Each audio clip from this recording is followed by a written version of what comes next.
नमस्कार दोस्तों, life time 356 channel में आपका स्वागत है।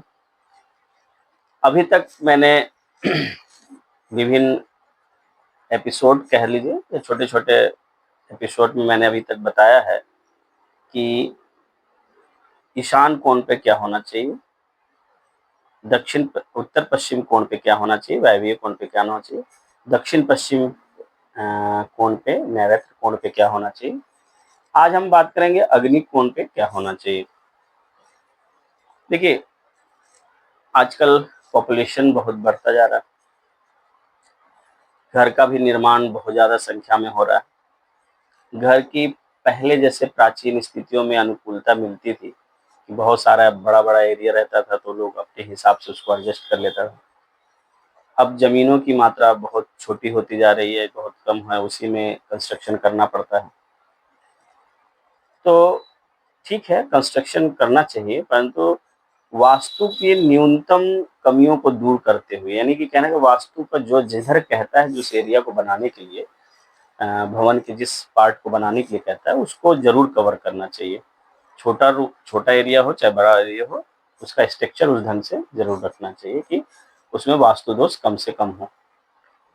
ऐसा अमूमन कभी-कभी देखे हैं कि आंगन एरिया या बीच का ब्रह्मकोण, जिसे ब्रह्म एरिया हम लोग बोलते हैं, उसमें लोग जो है पानी के स्रोत बना देते हैं, चापानल गाड़ लेते हैं।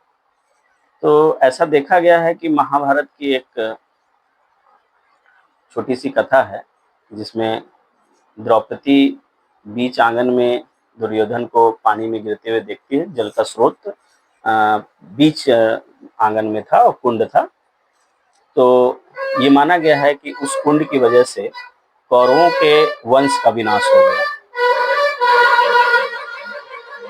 और ये जो है आप एक एग्जाम्पल के तौर पे रख सकते हैं। इसलिए कहते हैं कि घर का जो ब्रह्म कोना है वो खाली होना चाहिए और उसमें जो है बीच में कोई भी जल का स्रोत नहीं होना चाहिए, उसको किसी कॉर्नर पे ही रखना चाहिए, मध्य में नहीं रखना चाहिए। आज का हमारा विशेष टॉपिक है अग्निकोण, जिसे हम लोग दक्षिण पूरब बोलते हैं और इस कोण के देवीय शक्ति में शुक्र ग्रह आते हैं और ये पूर्णतः किचन के लिए यानी कि रसोई रूम के लिए सबसे अच्छा माना जाता है इनका स्थान। इस एरिया में जल का स्रोत नहीं होना चाहिए क्योंकि जल से अग्निकुंड को बैर है। हाँ, इस एरिया में अगर आप रूम या कमरा बनाते हैं तो अविवाहित लोगों को देना ज़्यादा उचित रहता है। विवाहित जो जोड़े होते हैं या विवाहित लोग उसमें कम रहें तो ज़्यादा अच्छा रहता है।